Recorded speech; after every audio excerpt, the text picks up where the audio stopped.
I, 38F, need to get this off my chest as I don't know who to talk to about this situation.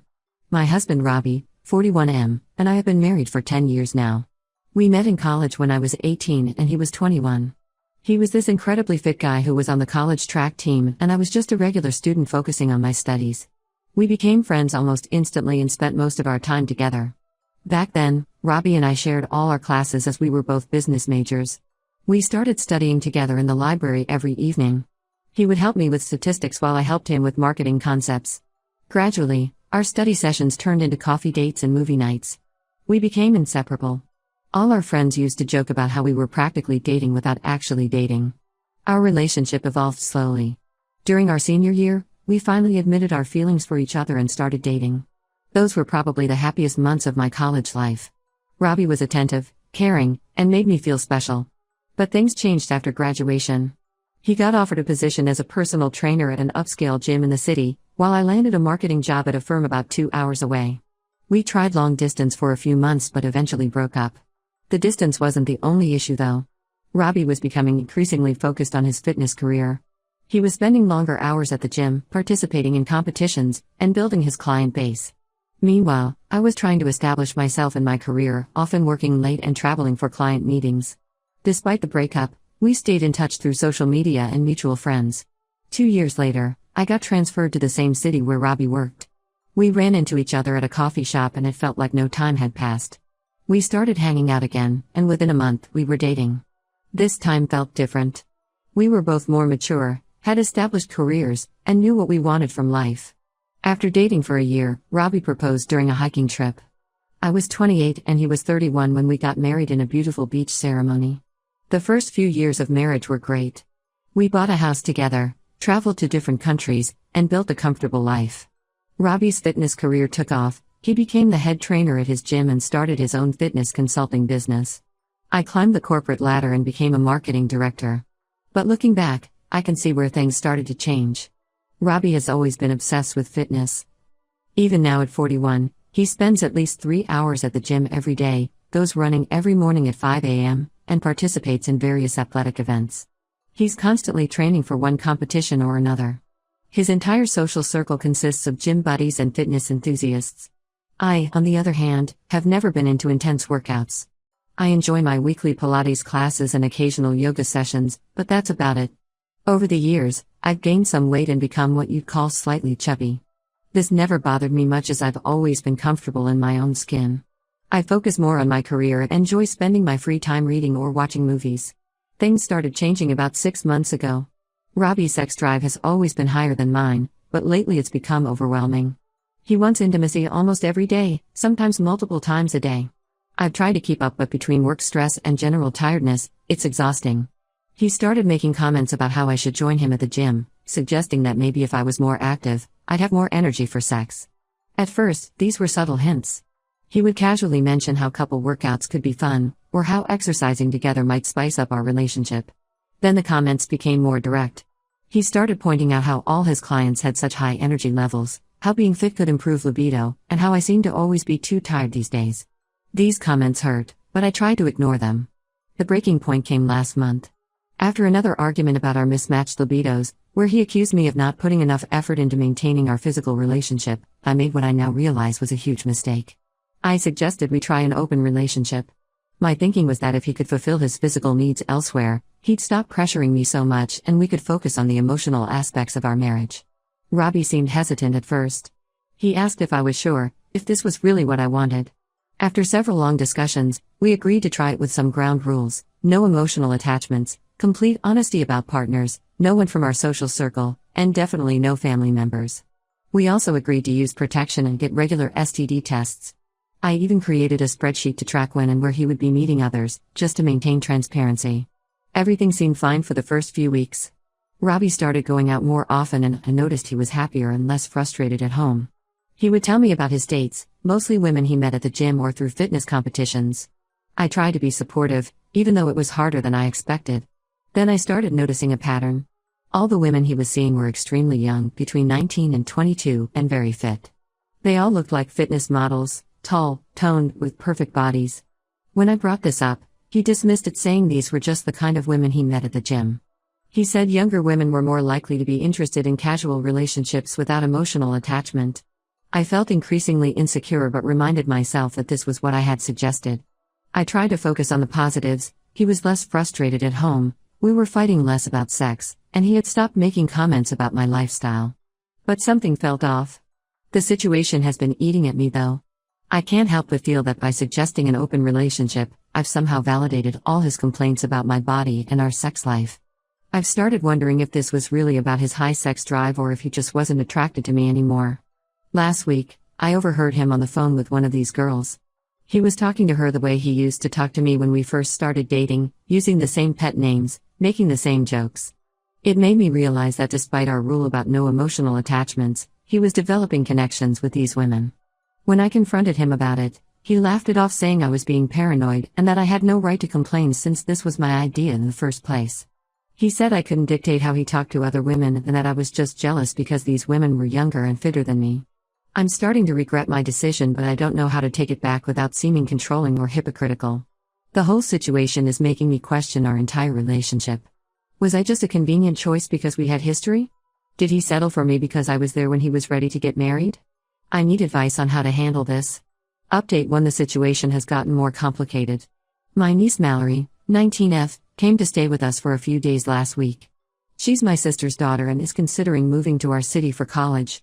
I've always been close to her, almost like a second mother. I practically helped raise her as my sister was a single mom working 2 jobs when Mallory was young. Mallory has always been special to me. I remember taking her to her first gymnastics class when she was 5. She fell in love with the sport instantly and has been competing ever since. She's incredibly talented and has won several state championships. Now she's looking at colleges with good gymnastics programs, and our city's university is one of her top choices. From the moment she arrived at our house, I noticed how Robbie looked at her. She's exactly his type, young, fit, and pretty. She has that perfect gymnast body that he seems to be so attracted to lately. At first, I tried to convince myself I was being paranoid.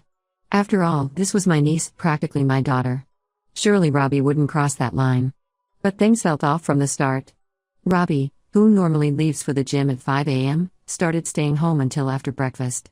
He would sit at the kitchen table, chatting with Mallory about fitness and nutrition. He seemed fascinated by her training routine and competition schedule. The way he looked at her when she talked about her gymnastics made my skin crawl. Robbie started spending more time at home during her stay, which was completely out of character for him. He even skipped his evening training sessions, something he hadn't done in years. He offered to show her around the city, suggesting places she might like, mostly health food restaurants and fitness centers he frequented. When Mallory mentioned she was looking for apartments near the university, Robbie immediately volunteered to help. He claimed he knew all the safe neighborhoods and could help her find a good deal. I wanted to object, but how could I without seeming suspicious? After all, he was just being helpful to family, right? One day, Mallory mentioned she was interested in strength training to complement her gymnastics. Robbie's eyes lit up. He suggested she could use our home gym instead of paying for a gym membership.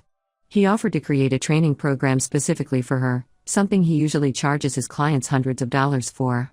I started making excuses to work from home, not wanting to leave them alone together. I would purposely sit in the living room, which has a clear view of our home gym through the glass doors. I noticed how Robbie would find excuses to spot her during exercises, his hands lingering a bit too long when correcting her form. Then came the incident that confirmed all my fears. I had a meeting I couldn't skip, but I managed to leave work early. When I got home, I found them in our home gym. Robbie was standing behind Mallory, his hands on her waist, supposedly showing her proper form for squats. But the way they were positioned, the way they jumped apart when they saw me, it wasn't professional at all. Mallory looked embarrassed and quickly went to her room, while Robbie acted like nothing had happened. He casually asked about my day, but I could see a slight flush on his face. That night, after Mallory went to bed, I confronted him about it. He got defensive immediately. He accused me of being jealous and possessive, saying I was seeing things that weren't there. When I pointed out how inappropriate it was for him to be so hands-on with my teenage niece, he scoffed. He reminded me again that I was the one who wanted an open relationship, as if that somehow justified his behavior with Mallory. I brought up our rule about family members being off-limits. He dismissed it, saying he was just being a supportive uncle, helping her prepare for college athletics. He turned it around on me, suggesting that my insecurities were making me imagine things that weren't there. Mallory left yesterday, and I'm torn about whether to tell my sister about my suspicions. My sister raised Mallory alone after her husband passed away when Mallory was just 3. She's worked so hard to give Mallory a good life, and I don't want to create family drama based on what might just be my own insecurities. But I can't stop thinking about how Robbie's behavior changed during her stay. The way he looked at her during meals, how he always seemed to find reasons to be in whatever room she was in, how he offered to drive her places when I could have done it. I've started checking his phone when he's in the shower, which I know is wrong, but I'm desperate to know if anything happened between them. So far I haven't found anything, but Robbie's been very protective of his phone lately, always keeping it face down and taking it with him everywhere, even to the bathroom. The whole situation has made me physically ill. I can barely sleep at night, wondering if I'm just being paranoid or if my husband is actually attracted to my teenage niece. The worst part is that even if nothing physical happened between them, I can't unsee the way he looked at her. I can't unhear the flirtatious tone in his voice when he talked to her. My sister called this morning to say that Mallory is seriously considering accepting the offer from our city's university. The thought of her living nearby, potentially coming over frequently, makes me break out in cold sweat. I don't know how to protect her without revealing my suspicions. Update 2: my worst fears were confirmed yesterday in the most devastating way possible. I found out about Robbie and Mallory, and the reality was even worse than my suspicions. I was using Robbie's iPad to check our shared calendar when a video notification popped up. The preview showed Robbie's gym, and at first I thought it was just one of his workout videos that he often records for his clients. My hands were shaking as I opened it. The timestamp showed it was from during Mallory's stay with us. The video showed Robbie and Mallory in what looked like the gym's storage room. They were making out intensely, and Robbie's hands were all over her. I felt physically sick watching my husband kiss my teenage niece, someone I had helped raise, someone who called me auntie and came to me for advice. The video was barely a minute long, but it was enough to destroy everything. I could hear them whispering to each other, planning to meet again. Mallory giggled the same way she did when she was a little girl excited about something. But this wasn't innocent excitement, this was my husband corrupting my niece. I sat there for hours, the iPad in my lap, waiting for Robbie to come home. When he finally walked in from the gym, he immediately noticed something was wrong. Before he could say anything, I turned the iPad toward him and played the video. The color drained from his face. At first, he tried to deny it. He claimed the video must be old, that I was mistaken about who was in it. When I pointed out the timestamp and Mallory's distinctive gymnastics team jacket, he switched tactics. He blamed me. He actually had the nerve to say that I was the one who wanted an open relationship, that I pushed him away with my lack of interest in sex and fitness. Then came the most disgusting part. He tried to justify it by saying Mallory came onto him. He said she had been flirting with him since she arrived, that she was mature for her age, that she understood him in ways I never could. He claimed he tried to resist but she was persistent. My blood boiled hearing him try to blame a teenage girl for his predatory behavior. I lost it completely. I screamed at him that she was barely an adult, that she was family, that we had specifically agreed family was off limits. I reminded him that he had known her since she was a child, that he had attended her gymnastics competitions, that he was supposed to be a trusted uncle figure to her. He shot back that age wasn't an issue since she was legal, and that I couldn't dictate who he could be with since I was the one who suggested opening the marriage. He said that if I had been more attentive to his needs, more interested in fitness and health like Mallory was, none of this would have happened. I called my sister immediately. I couldn't bear to tell her over the phone, so I asked her to come over. When she arrived and saw the state I was in, she knew something was terribly wrong. I showed her the video, and her reaction was heartbreaking. She collapsed into a chair, sobbing uncontrollably. We confronted Mallory together. At first, she denied everything, but when we showed her the video, she broke down. She confessed that Robbie had been flirting with her since day one of her visit. He told her how mature she was, how she wasn't like other girls her age. He complimented her body, her dedication to fitness, her discipline. He made her feel special and grown up. It turned out he had been texting her since her visit, making plans for when she moved here for college. He had even suggested helping her find an apartment in his building, where he kept a separate apartment for his clients who needed to stay overnight before competitions. My sister was torn between pressing charges and keeping this quiet to protect Mallory's reputation. Mallory begged us not to go to the police, saying she was embarrassed enough already and didn't want this to affect her college prospects or gymnastics career. Robbie had the audacity to text me later that night, saying we could work this out if I was willing to be more understanding. He suggested that maybe this was a wake-up call for me to take better care of myself, to be more like the women he was attracted to. I blocked his number immediately. I've moved out of our house and am staying with a friend. I contacted a divorce lawyer first thing this morning. When I told her about the video, she advised me to save multiple copies as evidence. She said that while the relationship might have been legal due to Mallory's age, the fact that it happened with a family member and started during her stay in our home could help my case in the divorce proceedings. Update 3: The divorce is proceeding well. After everything came out, my entire family cut ties with Robbie. My sister considered pressing charges, but Mallory begged her not to, saying she was embarrassed enough already and didn't want this affecting her future. She started therapy to deal with what happened and decided to attend college in a different city, far away from here. These past 2 months have been a roller coaster. Robbie tried to paint himself as the victim, telling everyone that I forced him into an open relationship because I didn't want to sleep with him anymore. He claimed that he was just exploring his options within the boundaries we had set, conveniently leaving out the part about family members being off limits. Some of our mutual friends actually sided with him. They said I should have expected something like this to happen when I suggested opening the marriage. A few even suggested that by not keeping myself fit like Robbie, I had basically pushed him toward younger, fitter women. These people are no longer in my life. I've moved in with my sister temporarily while the divorce proceedings continue. My lawyer thinks we have a strong case, especially with the video evidence. She's confident we can get a favorable settlement. The house was mostly paid for with my money anyway, as Robbie spent most of his earnings on gym equipment and fitness competitions. Robbie has been dating even younger women openly now, trying to show everyone how happy he is. Last week, I heard he's already moved a 20-year-old fitness instructor into our house. My friends who still go to his gym tell me he's been extra affectionate with her in public, probably trying to prove that he's moved on. The hardest part has been dealing with family gatherings. Mallory hasn't been able to face anyone since this happened. She skipped several family events and my sister says she cries herself to sleep some nights. The guilt is eating her alive, even though we've all told her that Robbie was the adult who should have known better. My sister and I have grown closer through this ordeal. She's been my rock, letting me stay with her, helping me pack my things from the house, and supporting me through the legal proceedings. She says she doesn't blame me for what happened, but sometimes I catch her looking at me with this sad expression that breaks my heart. I won't deny that suggesting an open relationship was a mistake, but I refuse to accept blame for his choices.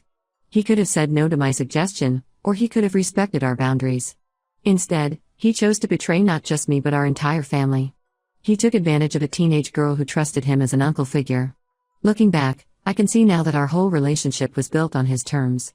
He always wanted me to change, to be younger, fitter, more energetic. I was never enough for him. The open relationship wasn't the cause of our problems, it just exposed what was already there. The silver lining in all this is that I've rediscovered myself. I've started focusing on my own happiness instead of trying to meet Robbie's impossible standards. I joined a support group for divorced women and it's helping me process everything. My career is going well. I recently got promoted to senior marketing director. I'm glad this happened now rather than years later. At least I can start over while I'm still young enough to rebuild my life. I've learned valuable lessons about self-worth and boundaries. Most importantly, I've learned that compromising yourself to keep someone else happy never works out in the end.